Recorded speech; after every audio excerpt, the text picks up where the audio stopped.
The glass didn't just fall, it shattered like something inside her had finally broken. The sound cut through the ballroom like a gunshot, sharp enough to silence 200 voices in less than a second, and for a brief, suspended moment, no one moved, no one breathed, no one understood what they had just witnessed, because Emily Carter was still standing there in the center of the marble floor, one hand resting protectively over the gentle curve of her 7-month pregnant belly. Her other hand trembling slightly as the stem of the crystal wine glass slipped from her fingers and exploded into glittering fragments at her feet, the deep red liquid spreading across the polished surface like a stain that didn't belong in a place this perfect, this expensive, this carefully controlled, and then her knees weakened, not dramatically, not violently, just enough to make the nearest guests exchange uneasy glances. Because something about the way she swayed didn't match the soft piano music drifting through the hall, or the soft, golden glow of chandeliers hanging 40 feet above them, and somewhere in the distance, a woman laughed, not realizing yet that the night had already shifted into something else entirely, something colder, something irreversible. Emily's breath caught halfway through her chest as if the air itself had thickened, her vision narrowing at the edges while the room blurred into streaks of gold and black tuxedos. And she tried to steady herself, tried to smile. Because that's what she had learned to do over the past 3 years of marriage to Daniel Whitmore, the kind of man whose wealth filled rooms before he even entered them, the kind of man who expected perfection, silence, compliance. But this wasn't nerves, this wasn't exhaustion, this was something deeper, something wrong. And her body knew it before her mind could catch up. The baby shifted suddenly beneath her hand, a small, urgent movement that grounded her for a split second. Long enough for her to realize that something inside her system didn't belong there, not the champagne. Not the delicate bite of citrus she remembered tasting just moments ago, but something sharper, something that lingered in a way it shouldn't, and across the room, just beyond the cluster of guests pretending not to stare, Vanessa Blake stood perfectly still, her posture flawless, her expression composed, watching, always watching, her lips curved into something that almost passed for concern if you didn't look too closely, if you didn't notice how her gaze lingered not on Emily's face but on the slow, inevitable shift of her body losing balance, as if she had already calculated this exact moment down to the second, and then it happened, not loudly, not violently, just a quiet surrender, as Emily's strength gave way and she lowered herself halfway toward the ground. One hand reaching instinctively toward the nearest table for support but finding nothing but empty air, the room reacting too late, voices rising all at once in confusion, in shock, in disbelief, because this wasn't supposed to happen here, not at a Whitmore charity gala, not in front of donors and cameras and carefully curated reputations, and somewhere near the back of the room, a man in a dark suit had already started moving before anyone else fully understood why, his steps precise, urgent but controlled.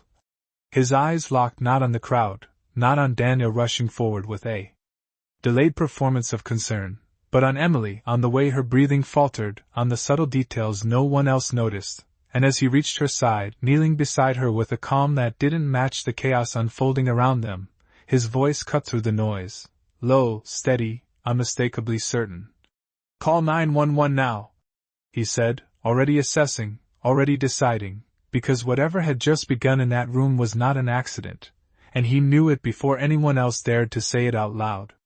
The sirens came before anyone fully understood what was happening, a distant wail that grew louder with each passing second until it seemed to press against the walls of the ballroom itself, stretching the moment thin, fragile, ready to snap, and Emily could feel it all slipping in and out of focus, voices rising and fading like waves pulling back from shore, her heartbeat no longer steady but uneven, distant,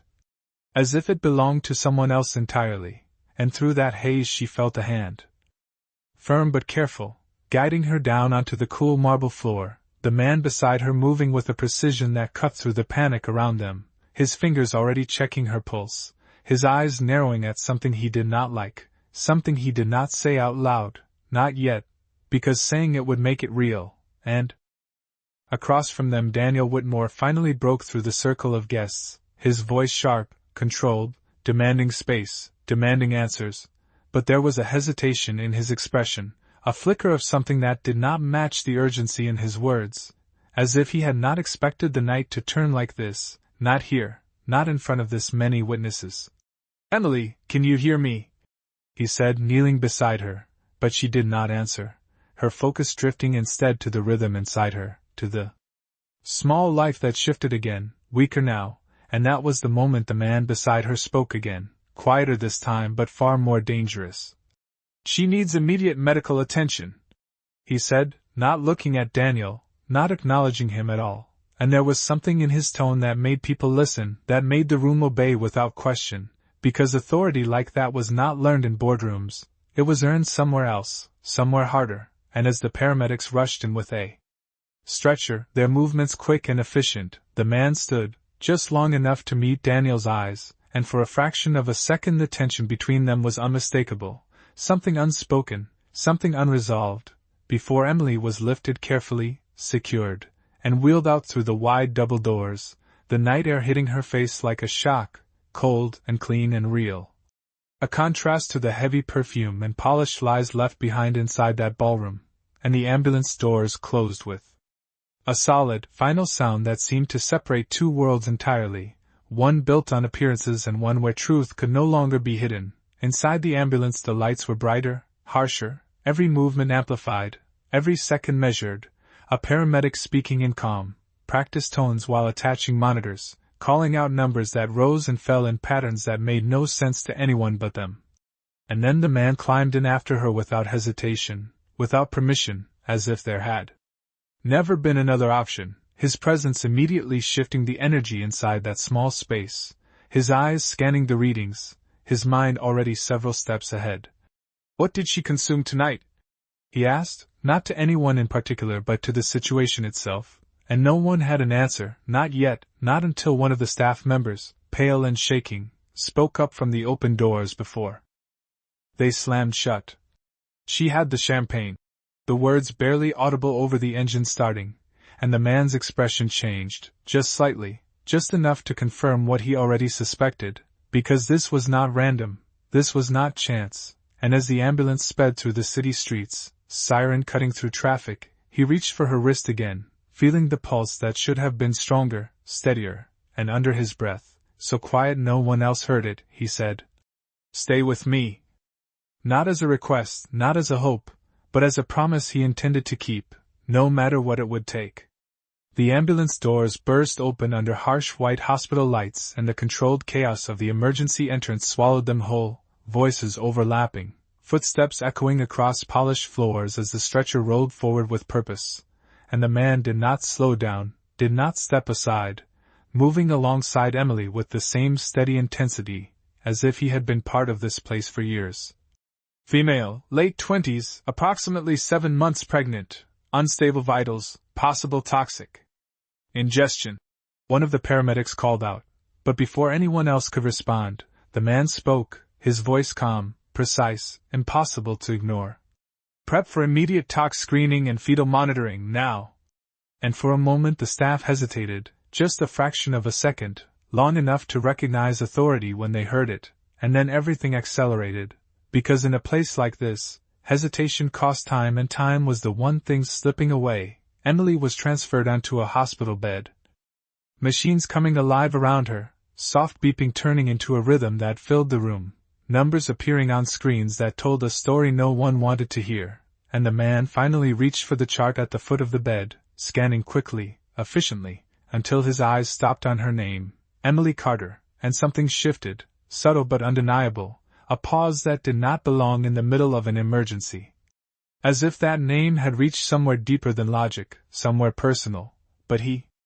pushed it aside just as quickly, because there would be time for questions later, if there was a later. "Dr. Hayes," a nurse said, stepping closer, her voice steady but urgent. "Lab is ready for samples." And the name settled into the room like a quiet confirmation of who he was. Not just another doctor, but someone whose presence carried weight, history, consequence. Robert Hayes did not respond immediately, his focus still on Emily, on the slight movement beneath her hand, on the fragile connection between two lives that now depended on decisions made in seconds. "Run a full panel," he said finally, handing off the chart. And prioritize anything that does not belong in her system. His words careful, deliberate, because he already knew this was not accidental, not something random or explainable, and across the room another doctor adjusted the monitor, frowning at the readings. Heart rate is fluctuating, she said, and Robert nodded once, already calculating, already choosing the path forward. We stabilize both,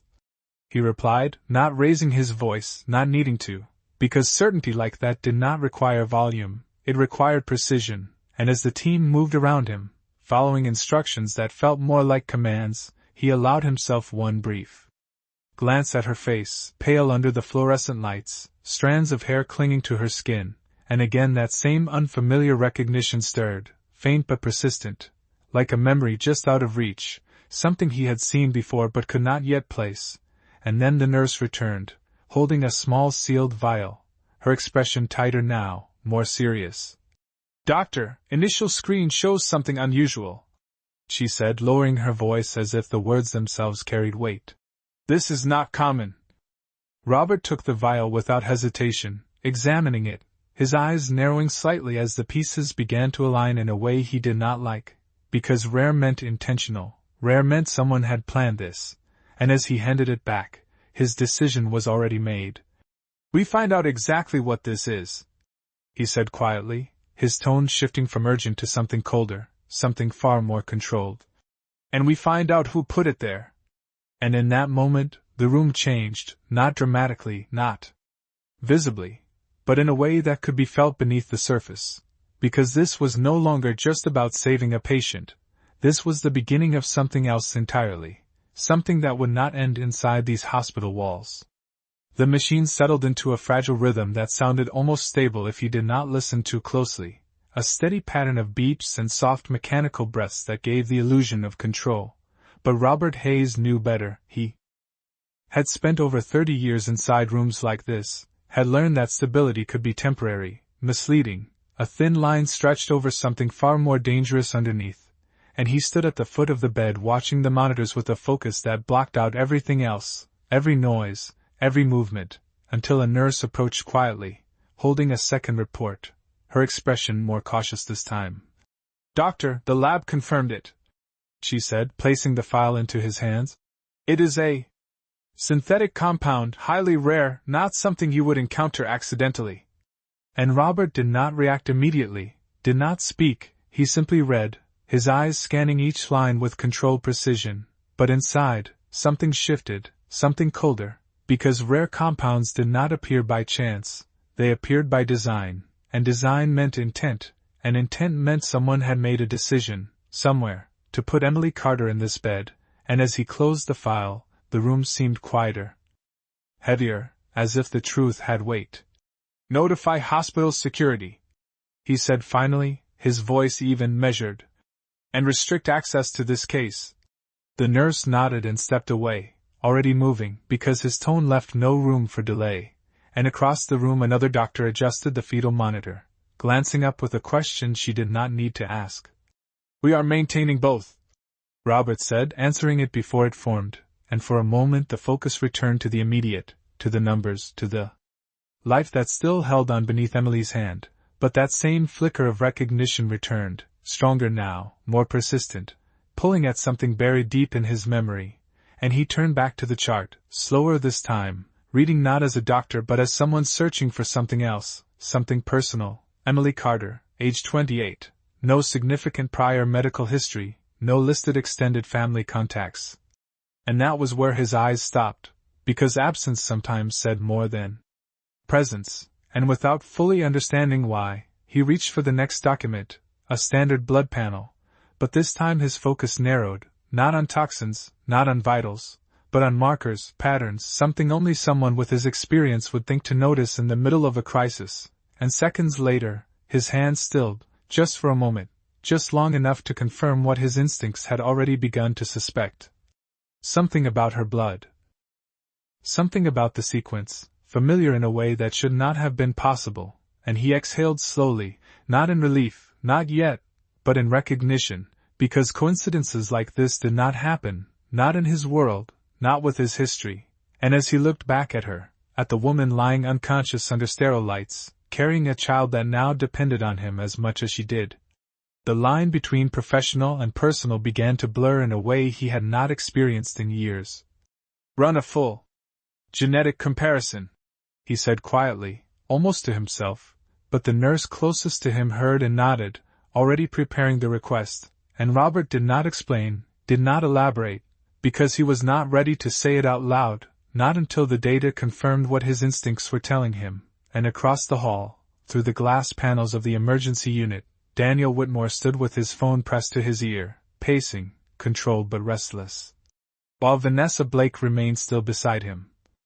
Her expression composed, her posture perfect, watching the doors that separated them from the truth unfolding inside, and for the first time that night, Robert Hayes glanced toward them, his gaze sharp, assessing, not as a doctor now but as something else entirely, something far less forgiving, because whatever had been set in motion had just crossed a line it could not return from, and he intended to follow it all the way to its source.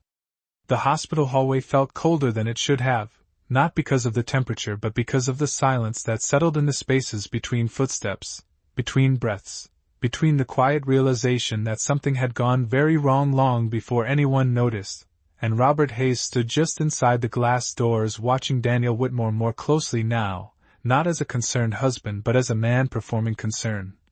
Every movement measured, every word chosen carefully as he spoke into his phone, and beside him Vanessa Blake remained perfectly composed, her posture elegant, her face calm, but her eyes moved too much, scanning, calculating, as if she was trying to read a situation she no longer fully controlled, and Robert had seen that look before, not in hospitals but in courtrooms, in interviews, in the moments when truth hovered just beneath the surface waiting for the right pressure to break through, and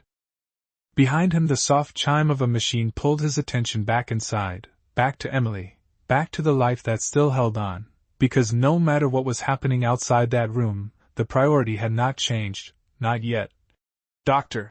The lab technician's voice came from behind him, quieter than before, more cautious, and Robert turned immediately, already knowing that tone meant something had been confirmed. "The genetic comparison is complete," she said, handing him a sealed report, her fingers lingering for a fraction of a second as if she understood the weight of what she was passing over, and Robert took it without a word, his eyes moving quickly across the page until they stopped, until the room seemed to narrow again, until the background noise disappeared entirely. 99.9% match. The numbers were precise, undeniable, final, and for a moment he did not move, did not speak. Because confirmation carried a different kind of impact than suspicion. Confirmation meant there was no turning away, no dismissing what this meant. Emily Carter was not just a patient, not just a name on a chart, she was his blood, his granddaughter, a truth that had been hidden for decades, buried under choices, mistakes, silence, and now revealed in the most unexpected place, at the most critical moment, and when he finally exhaled, it was slow, controlled, but something inside him had already shifted. Something deeper than professional duty, something far more personal. "Secure this," he said, handing the report back, his voice steady but different now, carrying a weight that had not been there before, and the technician nodded, stepping away quickly, sensing the change even if she did not understand it, and Robert turned back toward Emily, his gaze lingering on her face, searching for something familiar, a trace of someone he had known long ago, and now he saw it, not clearly, not completely, but enough. Enough to make the connection real, enough to make the past reach forward into the present in a way that could not be ignored. And outside the glass doors Daniel ended his call and stepped closer, his expression tightening as he approached. "Doctor, I need to know what is happening," he said, his tone controlled but edged with urgency, and Robert met his gaze without hesitation, without the deference that money usually demanded. "What is happening?" Robert replied evenly.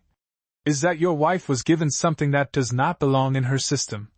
And the words landed heavier than their volume suggested, because truth did not need to be loud to be powerful, and for the first time that night, Daniel did not have an immediate response, his silence stretching just long enough to reveal something beneath the surface, something uncertain, and beside him Vanessa's composure faltered for just a fraction of a second, her eyes shifting away, her breath catching.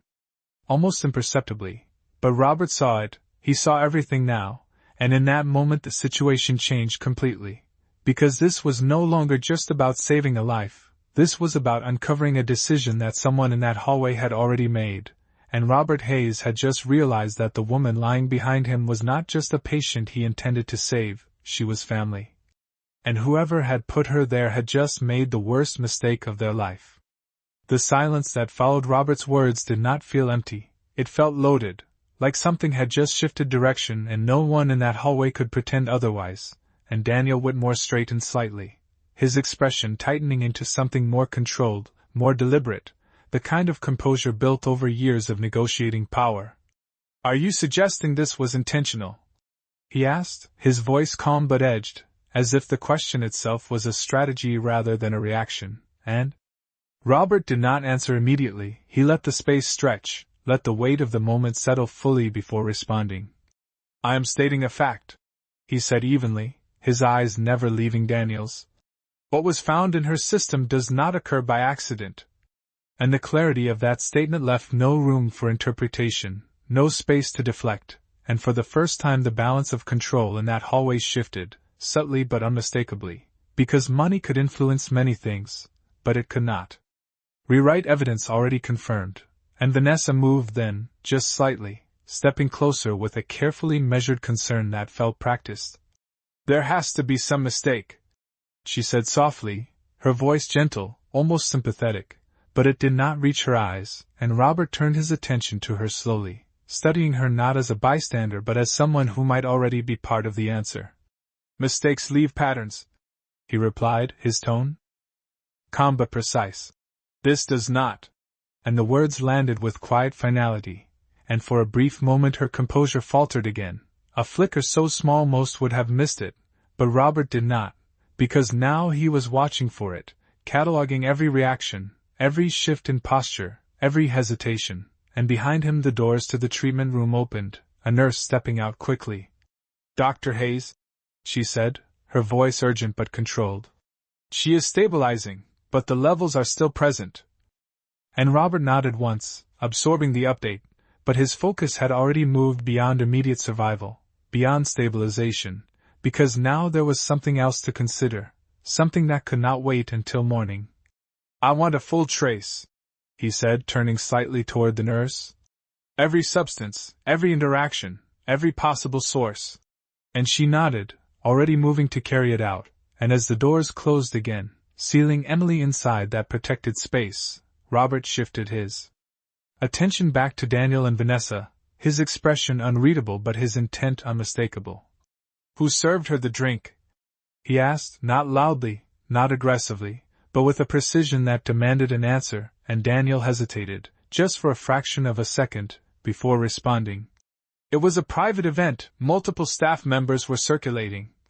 he said, his tone controlled, but the lack of specificity hung in the air like a gap that needed filling, and Vanessa added quickly, too quickly. "There were at least 20 servers, it would be impossible to know which one." And again Robert noted the speed of her response, the way it arrived before the question had fully settled, and he nodded slowly, as if accepting the explanation, but his eyes said otherwise, because impossibility was often just another word for something not yet uncovered, and as he stepped slightly closer, closing the distance just enough to shift the dynamic, his voice lowered, not in secrecy but in certainty. "Nothing about this is impossible," he said, and the quiet confidence in that statement carried more weight than any accusation could have, because it was not a threat, it was a promise, and in that moment something invisible but undeniable took shape between them, a line that had been crossed without anyone realizing it until now, and Robert Hayes, who had walked into that ballroom as a stranger, was no longer just a doctor trying to save a life. He was a man who had just discovered that the woman in that hospital bed was his own blood, and the people standing in front of him might already know more about how she got there than they were willing to say, and from this point forward, every word, every move, every silence would matter, because the truth had already begun to surface, and it was not going back under. The hallway did not move, but everything inside it shifted, like the air itself had changed direction, and Robert Hayes felt it clearly now, the moment when a case stopped being clinical and became personal, irreversible, and he turned away from Daniel and Vanessa without another word, not because the conversation was finished but because it had just begun in a different place entirely, one that did not require their permission. Inside the treatment room the lights seemed brighter than before. Sharper, every detail more defined, and Emily lay still beneath them, her breathing now more stable, the monitors holding a rhythm that suggested she was no longer slipping away, at least not for now, and Robert stepped closer, his gaze lingering on her face longer than necessary, longer than professional distance would allow, because now he was not just looking at a patient, he was looking at blood, at history. At a connection that had been hidden for nearly 3 decades, and as he stood there, a memory surfaced, faint at first but growing clearer with each passing second, a name he had not spoken in years, a daughter who had walked away, who had chosen a different life, who had disappeared from his world without explanation, and now here, in front of him, was the answer to a question he had stopped asking, and it did not arrive gently. It arrived in the form of a woman fighting to stay alive and a child who depended on her, and the realization settled in with a quiet weight. That did not need acknowledgement, because it was already real. "Doctor!" A voice broke through, one of the nurses stepping closer with a tablet in her hand. "Security has pulled initial footage from the event," she said, her tone cautious, aware that this was no longer routine, and Robert turned immediately, taking the device without hesitation, his focus shifting from memory to evidence in an instant, because whatever this was, it would not remain unanswered. The screen flickered to life, grainy but clear enough, a wide shot of the ballroom, guests moving, servers circulating, patterns forming and dissolving, and Robert's eyes moved quickly, scanning not for faces but for moments, for interruptions in flow, for anything that did not belong, and then he saw it, subtle, almost insignificant. Vanessa Blake standing near the table where the drinks had been set, her hand resting lightly on the edge as she spoke to someone off camera, and for a fraction of a second, her movement shifted, a slight turn, a brief reach, nothing dramatic, nothing obvious, but enough to break the pattern, enough to register, and then Emily approached, smiling politely, unaware, picking up the glass that had already been placed, and the footage continued, ordinary again, unremarkable, as if nothing had happened, but Robert paused it, zooming slightly, his expression tightening just enough to confirm what his instincts had already begun to form, because intention rarely announced itself loudly, it revealed itself in moments like this, small, precise, calculated, and he handed the tablet back slowly, his voice quieter now but far more certain. "Get me every angle," he said. "Every second before and after that moment." And the nurse nodded, already moving to comply, and Robert looked back at Emily once more, his gaze steady, resolved, because the line had been crossed, the truth had begun to surface, and whoever had set this in motion had underestimated something critical. They had assumed she was alone, that she had no one who would look deeper, no one who would connect the pieces, but they were wrong, and Robert Hayes understood that now with absolute clarity, because this was no longer just a case to solve, this was a family he had just found, and a decision someone else had made that he was about to answer in a way they would not see coming. The footage did not lie, but it did not speak loudly either, it whispered, it suggested, it required someone willing to look closer, and Robert Hayes had spent a lifetime learning how to listen to what others ignored, so when the additional camera angles arrived minutes later, he did not rush, he did not react, he studied them, frame by frame, movement by movement, until the pattern revealed itself not in one obvious action but in a sequence, a timing that felt too precise to be coincidence. Vanessa Blake appearing near the service station moments before Emily approached, her hand briefly obstructed by the angle of another guest, then withdrawing just as smoothly, her posture unchanged, her expression controlled, and seconds later a server lifting that same glass without hesitation, carrying it across the room as if nothing had been altered, because to him nothing had, and that was the point. The design had not relied on chaos, it had relied on invisibility, on the assumption that no one would trace something so subtle back to its source, and Robert paused the footage again, zooming further, isolating that fraction of time until it filled the screen, and there it was, not proof yet, but direction, and direction was enough to begin. Cross-reference staff movement, he said quietly, handing the tablet back. Identify the server who carried that tray and track every interaction before and after. And the nurse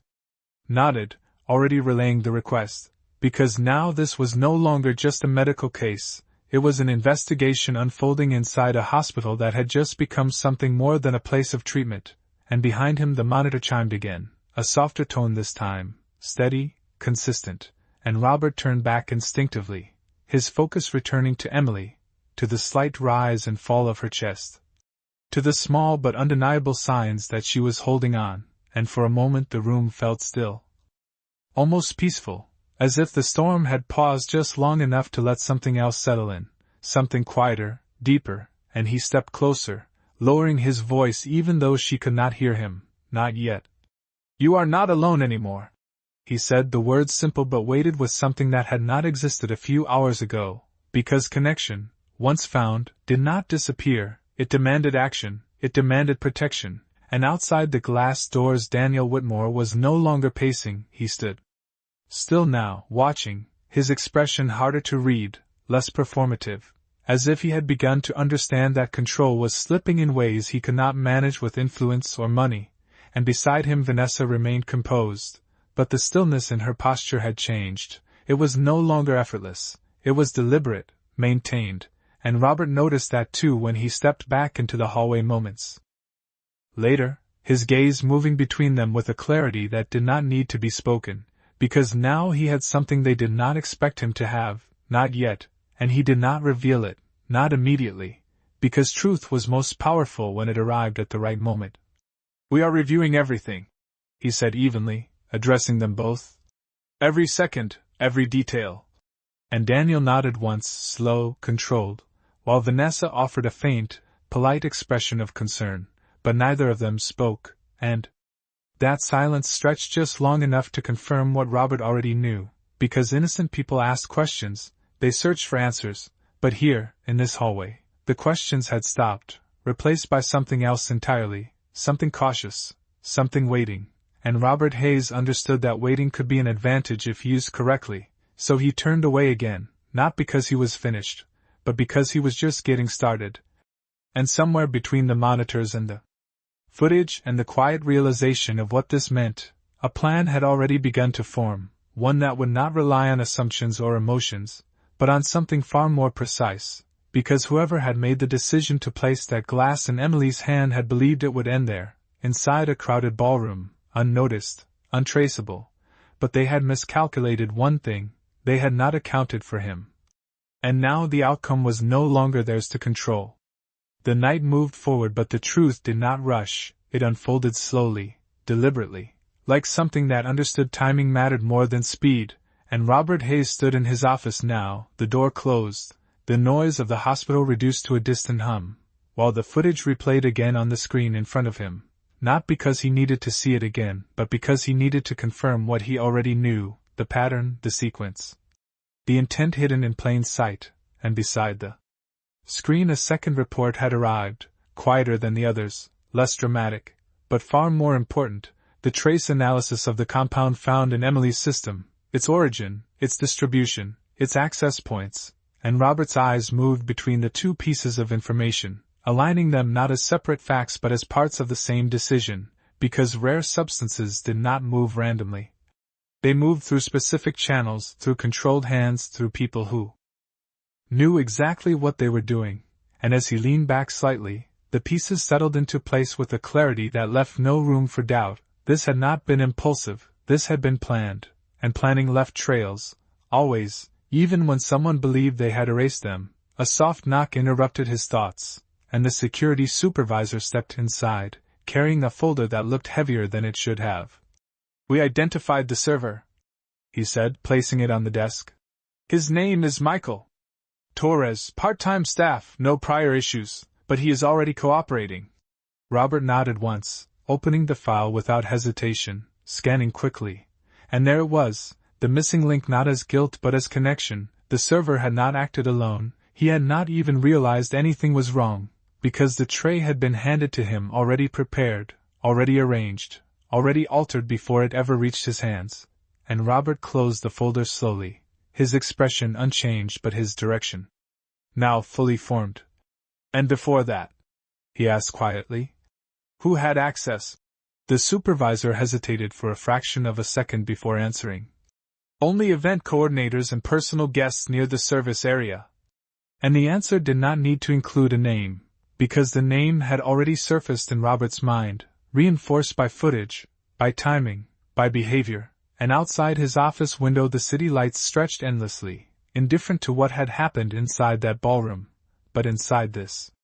room, everything had shifted into focus, because evidence did not need to shout when it aligned this precisely, it simply existed, undeniable, waiting for the moment it would be revealed, and Robert stood then, not abruptly, not dramatically, but with a quiet finality that marked the transition from observation to action, because understanding something was only the first step. What came next was where outcomes were decided, and as he reached for his coat, his reflection caught briefly in the dark glass, a man who had walked into the night as a doctor and now stood as something else entirely, something that carried both knowledge and responsibility, and when he stepped back into a hallway, the atmosphere felt different again, not because the hospital had changed but because he had, and down the corridor Daniel Whitmore was still there, waiting, his posture composed but no longer certain, while Vanessa Blake stood beside him, her calm maintained but thinner now, more fragile under the weight of what had not yet been said, and Robert approached them with measured steps, not rushing, not hesitating, because timing mattered, and this moment had arrived exactly when it needed to. We found the sequence, he said, his voice calm, precise, and we know where it began. And the silence that followed was no longer confusion, it was recognition, because somewhere beneath their composure, both of them understood that whatever control they believed they had was already slipping away, and Robert Hayes, who had spent years saving lives, was now about to reveal a truth that would change far more than one night, because this was not just about what had been done, it was about who had done it, and he was no longer willing to let that remain hidden. The words did not echo but they settled heavily, like something final had just been placed on the table between them, and Daniel Whitmore's jaw tightened just enough to reveal the shift beneath his composed exterior, while Vanessa Blake did not move at all, her stillness now too perfect, too controlled, the kind that required effort to maintain, and Robert Hayes watched them both without blinking, because this moment was not about confrontation. It was about precision, about placing truth exactly where it could no longer be avoided. We reviewed every angle, he continued, his voice even, measured, every second leading up to the moment she took that glass. And he paused, not for effect but because timing mattered, because what came next needed to land clearly, without noise, without distraction. The tray was altered before it was served, he said, and the simplicity of the statement carried more weight than any accusation could have, because it removed uncertainty, it narrowed possibility, it turned a vague situation into something specific, something traceable, and Daniel exhaled slowly, his eyes shifting for just a fraction of a second, calculating, adjusting. Then we should let the authorities handle it, he replied, his tone controlled, but there was something underneath it now, something less certain, something aware that the situation was no longer contained, and Robert nodded once, as if agreeing, but his gaze moved past Daniel, settling on Vanessa. Not aggressively, not accusingly, but with a focus that felt impossible to ignore, and for the first time she looked away first, just briefly, just enough to confirm what silence often revealed better than words, and that was all Robert needed, not proof in a legal sense, not yet, but confirmation in a human one, the kind that aligned with everything else he had already seen. We will involve the authorities, Robert said calmly. But before that, I want clarity. And the word clarity hung in the air like a boundary being drawn, because clarity meant truth without distortion, without performance, without the layers people used to protect themselves, and Daniel shifted slightly, stepping closer, his voice lowering as if to regain control of the situation. Doctor, with all due respect, this is a sensitive matter, he said, but Robert did not step back, did not adjust, because respect in that moment was not about status, it was about reality. A woman is in that room because of a decision someone made, Robert replied, his tone unchanged. That is the only matter that concerns me. And the directness of it cut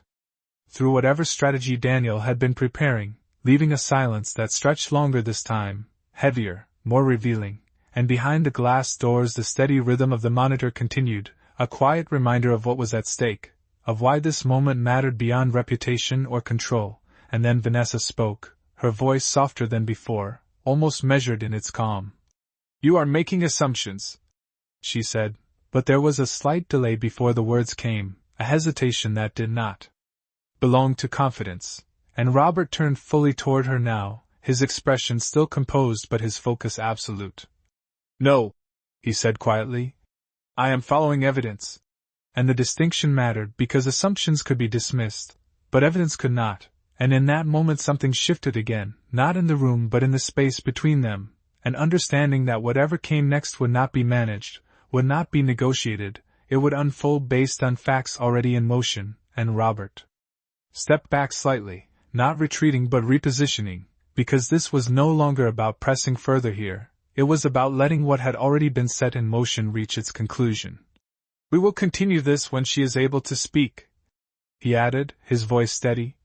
because she deserves to know exactly what happened. And the statement carried a finality that neither Daniel nor Vanessa challenged, not because they agreed, but because they understood that control had shifted in a way they could not immediately reverse. And as Robert turned away once more, returning toward the treatment room, the outcome had not yet been declared, but the direction was undeniable, because the truth was no longer hidden in fragments, it had begun to align, and once alignment started, it did not stop until everything was revealed. The room felt quieter when he stepped back inside, not because the machines had changed but because something else had settled into place, something heavier than urgency, something closer to inevitability, and Robert Hayes moved toward the bedside with the same measured calm he had carried all night, but now there was an added weight behind every step, a purpose that extended beyond medicine, beyond procedure. And Emily lay there unchanged on the surface, her breathing steady, the monitors consistent, the small movements beneath her hands still present, still holding on, and for a moment he simply stood there, observing, not as a doctor checking vitals but as someone seeing her fully for the first time, not as a patient, not as a case, but as family. And the word did not come easily, it did not arrive with comfort or clarity, it came with questions, with years unspoken, with a history that had not been resolved but now demanded recognition, and as he reached out, adjusting the edge of the blanket slightly, a small, almost unconscious gesture, his voice lowered again, steady but softer than before. You are stronger than they expected,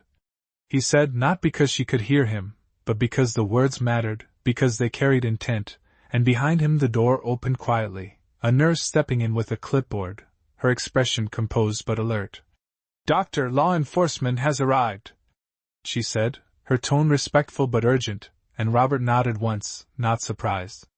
Because this was the next step, the natural progression of everything that had already been set in motion. Keep her stable, he replied, his voice returning to its professional clarity. And notify me immediately if anything changes. And as he stepped out into a hallway again, the presence of two uniformed officers shifted the atmosphere immediately, not dramatically, but enough to mark the transition from private concern to public accountability, and Daniel Whitmore stood a few feet away, speaking quietly with one of them, his posture controlled, but no longer confident, while Vanessa Blake remained slightly behind, her expression carefully neutral, but the stillness in her body now carried tension, visible even in the smallest movements, and Robert approached without hesitation, his gaze steady, his pace unbroken, because this moment required no adjustment, no performance, only clarity. I am Dr. Hayes, he said to the officers, his voice calm and direct. I have information relevant to what happened tonight. And the officer nodded, turning fully toward him, attentive, ready, because tone mattered, and Robert's tone did not suggest speculation, it suggested certainty, and as he spoke, he did not rush, he did not exaggerate, he laid out the sequence exactly as it had been uncovered, the footage, the timing, the trace analysis. each piece presented not as accusation but as fact. Each detail building on the last until the picture was no longer fragmented, until it formed something complete, something undeniable, and as he finished, the silence that followed was different from the others. It was no longer uncertainty, it was recognition, because truth, when presented clearly, did not require repetition, and the officer nodded once, his expression tightening slightly as he turned toward Daniel and Vanessa. "We are going to need both of you to remain available for questioning," he said, his tone professional but firm, and Daniel responded immediately, his voice measured, cooperative, but there was a strain beneath it now, something that had not been there before, while Vanessa did not speak at all, her silence louder than anything she could have said, and Robert stepped back then, not retreating but allowing the process to continue, because this was no longer his to control, it was already moving forward on its own, guided by evidence, by procedure, by the kind of structure that did not bend easily under pressure. And as he turned once more toward the treatment room, the outcome was not yet fully visible. But the direction was clear, because the truth had reached the point where it could no longer be contained, and the people who had believed they could shape the narrative were now standing inside one they did not control, and Robert Hayes, who had spent years saving lives quietly, had just set something in motion that would do far more than that, because this was no longer just about survival, it was about accountability, and it had only just begun.